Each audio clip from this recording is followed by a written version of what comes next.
I earned my degree online at Arizona State University. I chose to get my degree at ASU because I knew that I'd get a quality education, they were recognized for excellence, and that I would be prepared for the workforce upon graduating. To be associated with ASU, both as a student and alum, it makes me extremely proud, and having experienced the program, I know now that I'm set up for success. Learn more at asuonline.asu.edu.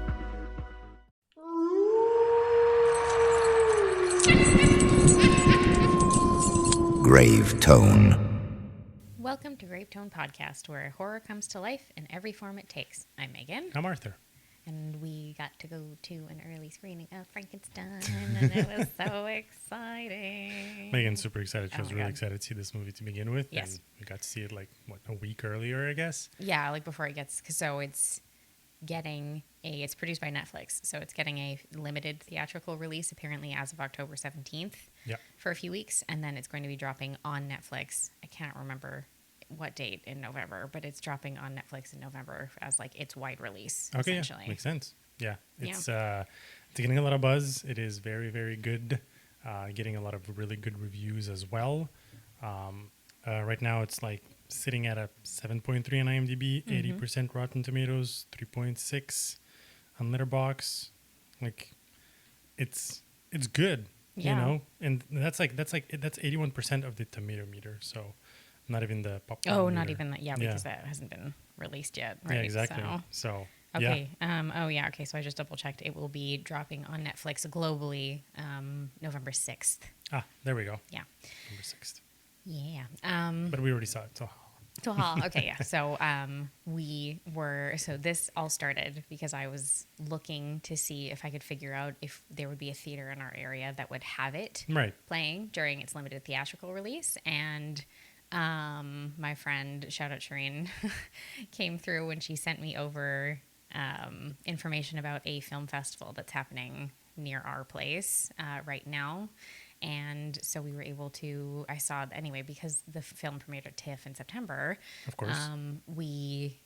I took a look through some of, the different films and stuff like that would be playing and screened during the festival, which is about 10 days long. And we saw that this one was one of the ones that was available, as are a couple of other big releases.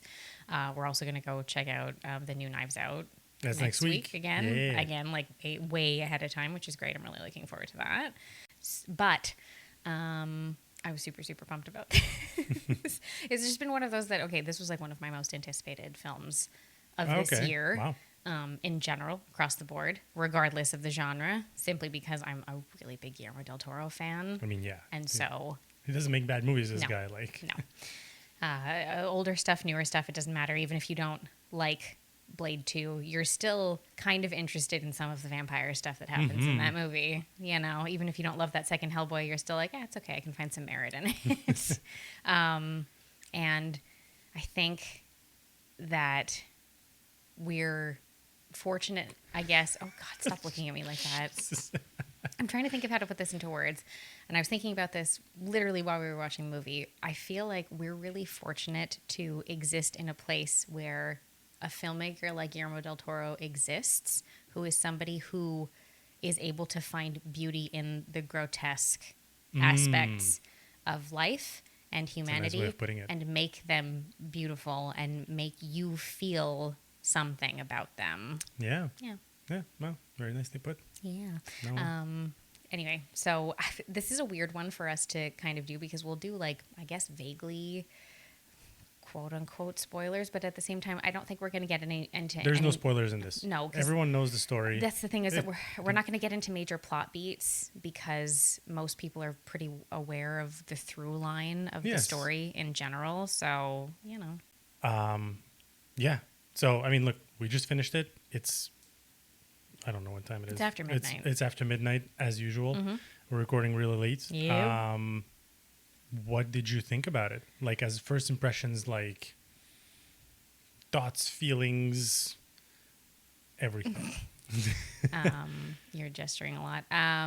I loved this. Oh, I loved it so much. It's very like, to be fair to it, stylistically, it's extremely like peak Guillermo del Like, Toro. everyone says that it's absolutely beautiful, and yes, it Yes, it's is. stunning. Like, just look at the screenshots that are there. I was like, wow. Yeah, it's super amazing. duper my jam, like Yeah. in the first place, just aesthetically, even if nothing else. Mm-hmm, But if you that's it. combine that with the way that the story has been adapted, with the performances of Yeah. the entire cast, Everyone in it is incredible. fantastic Yeah. from start to finish, to just, that's it, like, the amount of care that was taken in putting into play like many of the themes of the novel and everything as well. It just, there is just, I don't know, I'm right now I'm trying to think of something that I didn't really enjoy about it.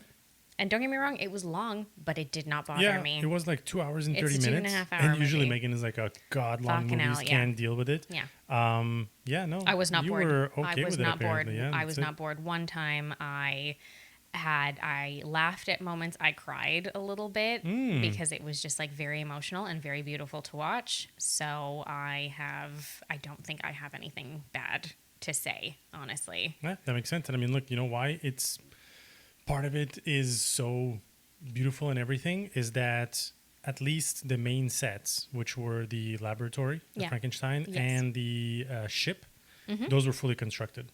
I believe it. It Yeah. looked like they are. Yeah, I mean, like they don't look like there's like any matte painting, green screen and going on That's like it. on the set itself. Yeah, No. Guillermo del Toro was like, nope, I don't want digital. I don't want like whatever. Make it. I want old-fashioned, craftsmanship. It's just him and essentially. Robert Eggers keeping that stuff Yo, going. at seriously, this please, point. God, please keep it It's going. okay, guys. It's great. Yeah, you know what? Same for me. Absolutely loved it. Visually, obviously, it is amazing. The two main cast performances. So like Jacob Elordi, Elordi, who plays who plays Frankenstein's monster. the monster, and then Oscar Isaac, Yes. who plays Victor Frankenstein. They are Oh my god. incredible. Oh my god. They were like made for these roles Yeah, somehow. seriously. It was absolutely amazing. I think the story was adapted really well. I really liked the pacing. Like the I pacing was agree. really good. Yep. The 3 parts that you get, all of it makes sense. There was never a dull moment. Nope. You know, you get to see like both sides of the story, I guess, Mm-hmm. from Victor's point of view and then the monster's point of view Yep. as well. Yep. And it was just it was very, very beautiful, very nice, amazing performances. I can't really say anything bad about it. No. That's the thing. Like I'm like, no, it was all good. It is just a beautiful gothic horror film, and you're just like, we just like that. Some of us just like that sometimes, I mean, we saw a huge influx of love for Nosferatu when that came out last year, which is very different. Like stylistically, there's very different films, Yeah. but at the same time, it like scratched that little itch that some people have for like classic Gothic stories sometimes in that style, and this is something that also does that. Yeah. In the same sort of way, even though they're very different. Obviously, the stories are different, but they're very different stylistically, for sure. Yeah, no, it's extremely good. Like, wait for it to come out, rewatch it. Oh God, yeah, we're rewatching. There's it when it like, comes out. yeah, that's it. Definitely gonna rewatch it. There's like wallpaper material in basically every scene. Yeah. I would this. literally go see it in theaters again in a week if it drops like in that's our it. area. And Just like even to see it on an even bigger screen because we Yes. saw it in like a, I'm not saying it's a small screen, but it is a screener. So well, it was a they're not screening. Yeah, giant. it was a screening hall. That's from it. a local film festival, so it wasn't like a massive theater or anything. Yeah, that's it exactly. So it is absolutely worth it. And what the critics are saying, I guess, whatever it is, yes, it is. It's correct. It's very good. Oh God, Yeah, so good. definitely should definitely see it. Okay, so before we maybe touch on like some other more like maybe slight specifics about Yeah. things, shall I do a slight little mini history lesson for people who maybe aren't super familiar with the source material? Absolutely, let's do it. Megan's history moment. Sure.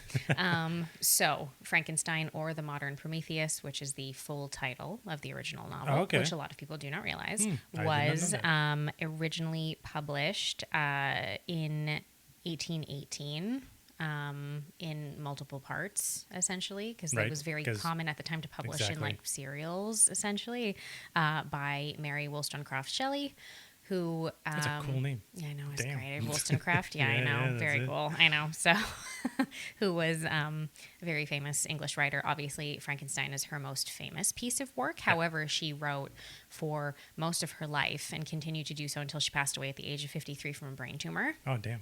Yeah.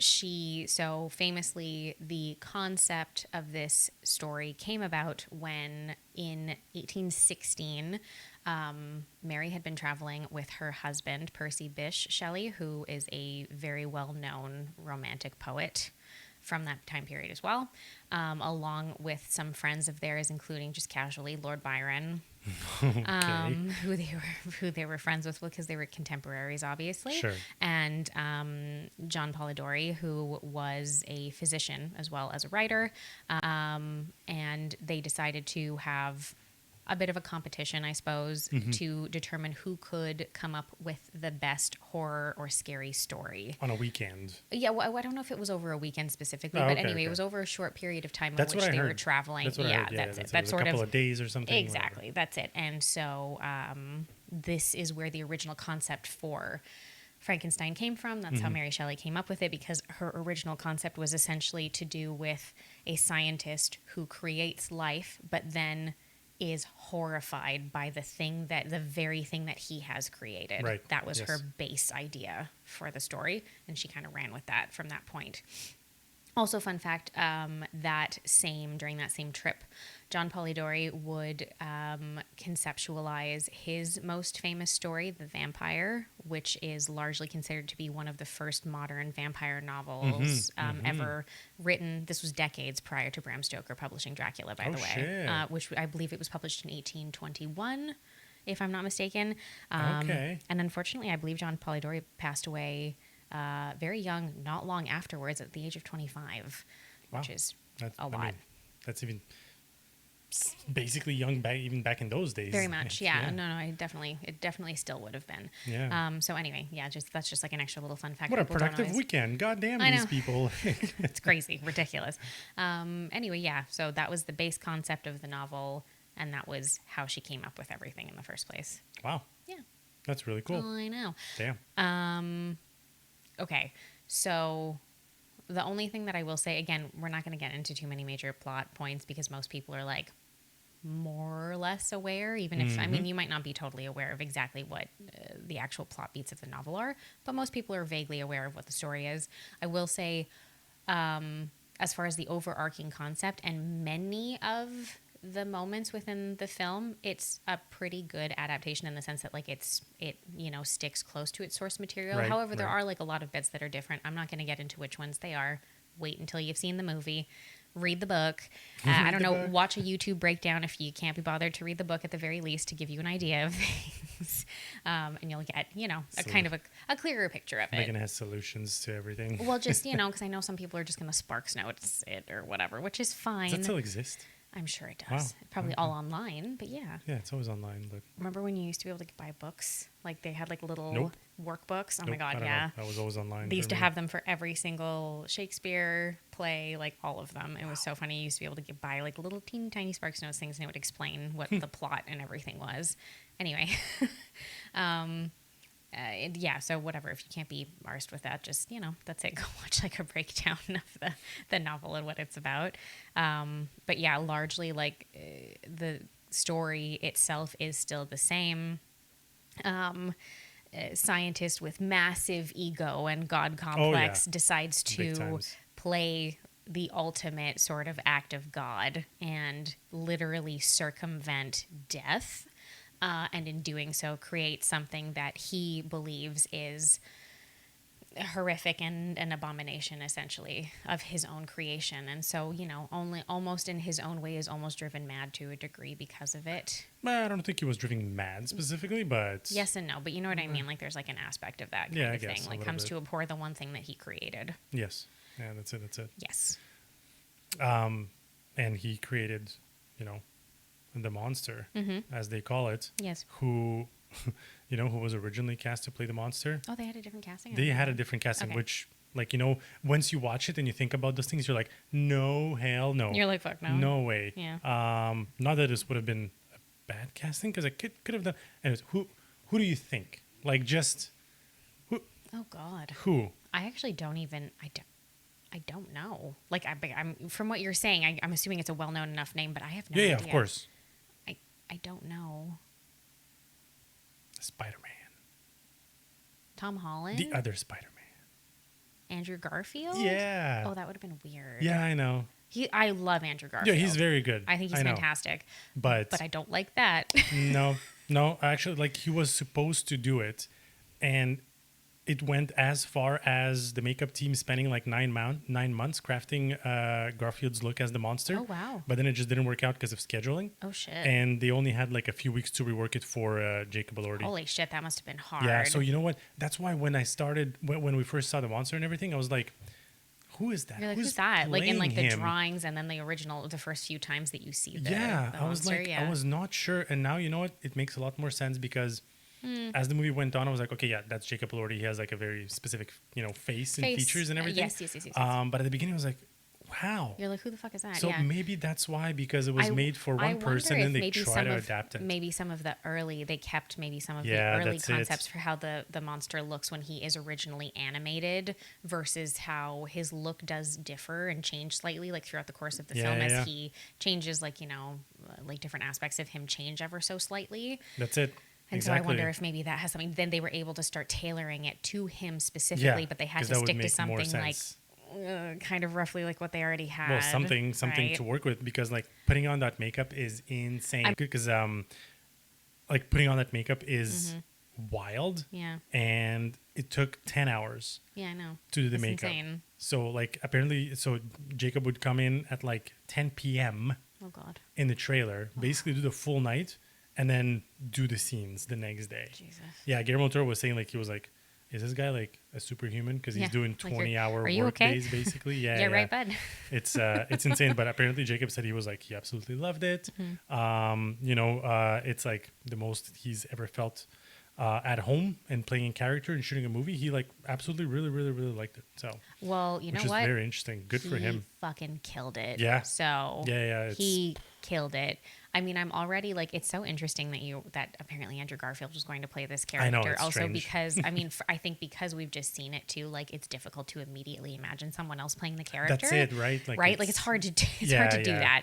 But also because I mean, you're gonna want someone who has a particular like look to them already, Yep. and Jacob Elordi's so friggin' tall, and I know they play with perspective. You can tell in the film because like Oscar Isaac's not like 5'5", and he No. dwarfs him. Yeah, that's it. Because he's meant to be like 7.5 feet tall, basically, right? Sometimes I thought it was going to be the guy who played the alien in the latest Alien movie.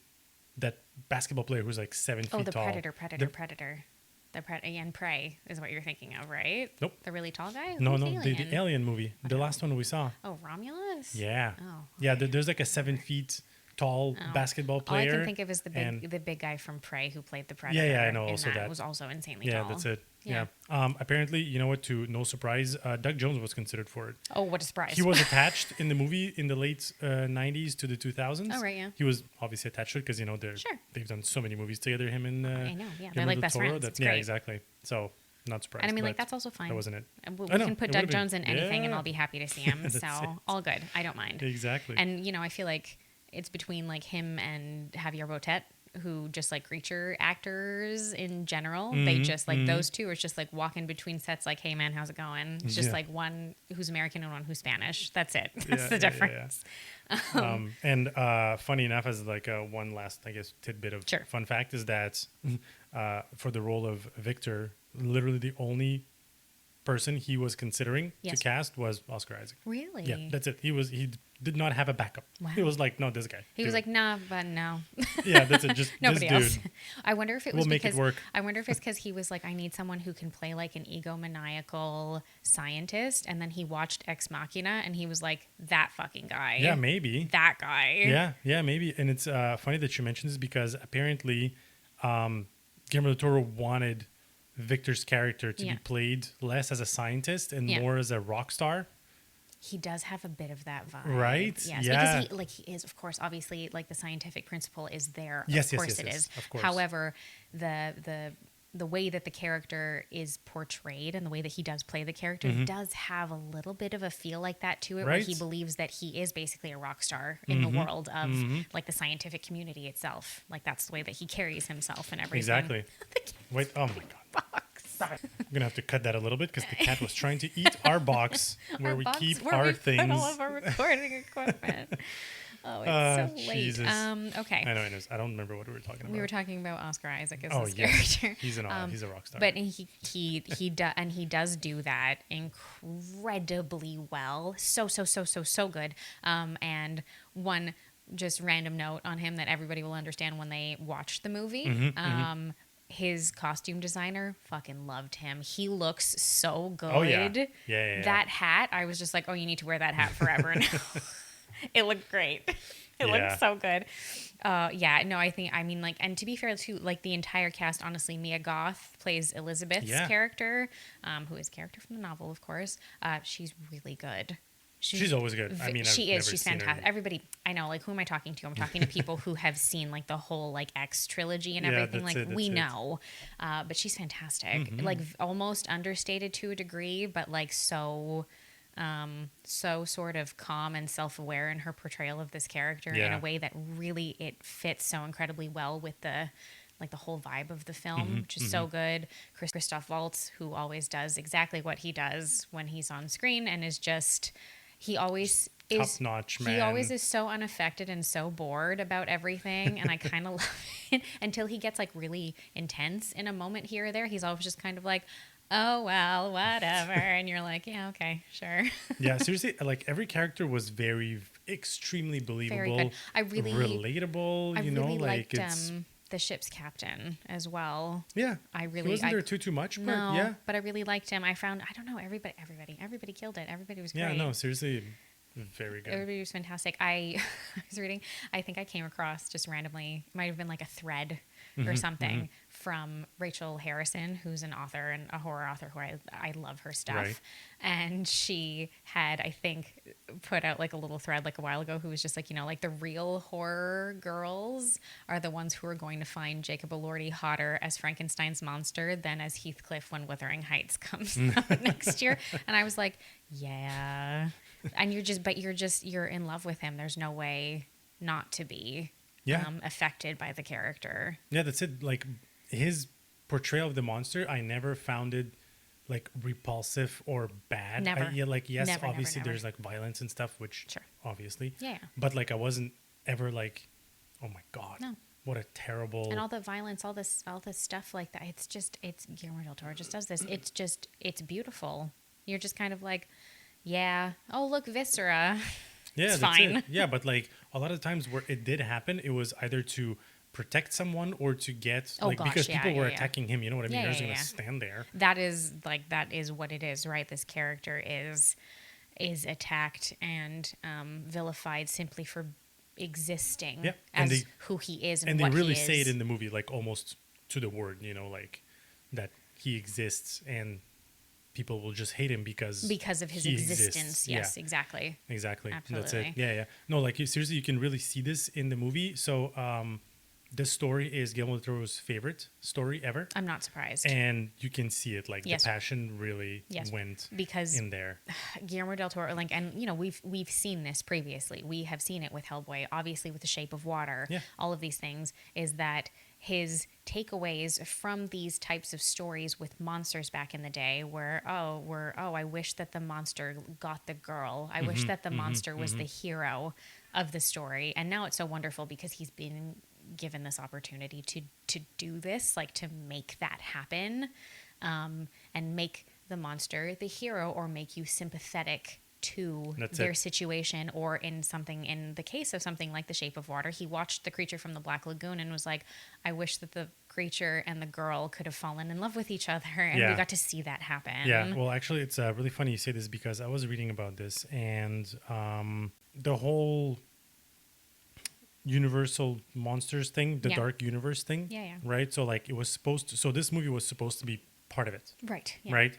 But We all know what happened with the Mummy. We're all aware. yeah, exactly. So like things bombed. The Tom Cruise one, guys. Nobody's talking about the other one. Mummy didn't work. The Dracula Untold also didn't really work. No, So it's all that was true. scrapped. Yeah. But he was always supposed to direct this movie. Frankenstein, yeah. Yeah, because he really wanted to. And so he just, it became a standalone movie. Yeah. And that's just kind of like, that's what happened. And also he basically really wanted to do it. And because when he did Pinocchio as his Pinocchio, Guillermo del Toro's Pinocchio 2022, right? He really wanted to follow up with this movie. Okay. Because first of all, it is his favorite movie, but also it is, like he said, that it's always viewed as kind of like both stories are the two sides of the same conceptual coin, quote unquote, right? Because kind of very similar story if you really think about it, like deep to the roots. Yeah. Yeah. It's true to the idea of like, makers and their creations and all that kind of stuff. That's it. No, it's exactly. true. Yeah. So yeah, I'm not surprised that he did it. No.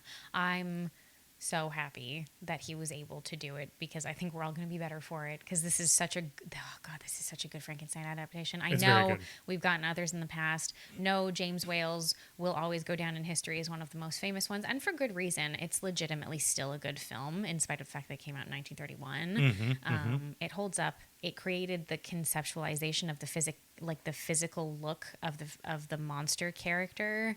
That is what you think of when you think of Frankenstein's monster. Like that is what the character looks like in your head, right? And obviously this one looks very different, which is totally understandable. It should. It's a different kind of movie. But, so obviously that one will always be very famous. And there have been others over the years. There's that one with Robert De Niro from the 90s that personally I'm not a big fan of. Oh. Yeah, it's weird. Robert De Niro plays the monster. Okay. And Kenneth Branagh plays Victor Frankenstein, I believe. Did not know that was a thing. Yeah, it's not. Okay. I don't know. It's weird. It's tonally very strange for me, and I'm not a huge fan of it. I know it was popular at the time, but it's a little weird. Anyway, but it's great that I don't know. I love this, and I've talked about this before in other places, but like, I love that we're still being given the opportunity to see adaptations of these very classic stories and new versions of them that are taking them in, even though it's still an adaptation of the same source material, it's still managing to make it unique and take it in its own direction with like the way that like the stories are conceptualized, the way that the characters are portrayed, like all kinds of different aspects of it. And it's cool because we're getting multiple of them in a row, right? We've got this Frankenstein, which is like our classic adaptation. And then, what is it? I think early next year, we're getting The Bride, which is Maggie Gyllenhaal's sort of like Bride of Frankenstein adaptation with Jessie Buckley and Christian Bale. Oh, Jesus, okay. Yeah, as Frankenstein's monster and as the bride. Interesting, and that one, did you see the trailer for that? Did I show you the trailer for that? No, there's a trailer already. Yeah, Jesus there's a trailer Christ. for it. Next year. Yeah, and it's basically, it's like if it's I get the feeling it's going to be very interesting and very unique because it's basically if you take Frankenstein and his bride and you make them Bonnie and Clyde. Okay, cool. Yeah. I like that twist. So that's cool because we're getting two different ones in fairly quick succession, but with like completely different concepts. Yeah, and I love that because it shows you just how versatile the idea of these characters are in the first place. Speaking of concept, apparently Guillermo del Toro was initially thinking of doing 3 movies because, he likes to do a lot of movies. Yep. But each movie was going to be from the 3 main characters' perspective. So Victor, the monster, and the captain. Oh, I see. Yeah. Okay, that's how they were going to do it. Yeah, that's it. Okay. Well, it was like a concept, right? He was thinking about doing it. Yeah, I get it. I kind of get why he wouldn't necessarily ultimately have gone in that direction. It might have gotten a little long-winded, but... Yeah, that's it. But like already 2.5 hours. So think about that 3 times. But, Which technically he kind of did in this movie, right? We had like a little bit of a story from the captain perspective throughout the movie, and then we had the Victor's side of the story, and then the monster side of the story, and then he kind of brought it all back together. Yeah, so it's kind of that. So technically, we got all of our chapters in our different perspectives, which is cool. That's it. So I loved this. I have nothing bad to say about it. watch Same. it. I don't even need to say that. This isn't one of those like more like independent new ones that just coming out of nowhere. Like a new Guillermo del Toro film will attract people. People will watch it. So I don't think anybody will be surprised by this. I don't think anyone surprised by the fact that we really liked it. I don't think anybody will be shocked by that or be like, oh, I guess I should go see it. No, just watch it. You know you're going to. Also, it's on Netflix. Like, yeah. you have no reason Even to if you not watch have, it. that's it. Even if you're not able to like find a theatrical Yeah, release yeah, of that's it it. anywhere, you, no matter what, in November, will be able to watch it. So there you go. That's it. Yeah. Yeah, I don't know. We're keeping this release train coming. Yeah. Next week, Black Phone 2 comes out on the 17th. Yeah. I mean, if you want to know what's happening with us, Gravetone Pod. We are going to the movies. Yeah. I'm just saying follow us on social and Gravetone Everywhere. Pod. That's what I'm saying. And that's where we'll be dropping all the information for everything. But until next time, guys, stay scared and stay tuned. Ciao, guys.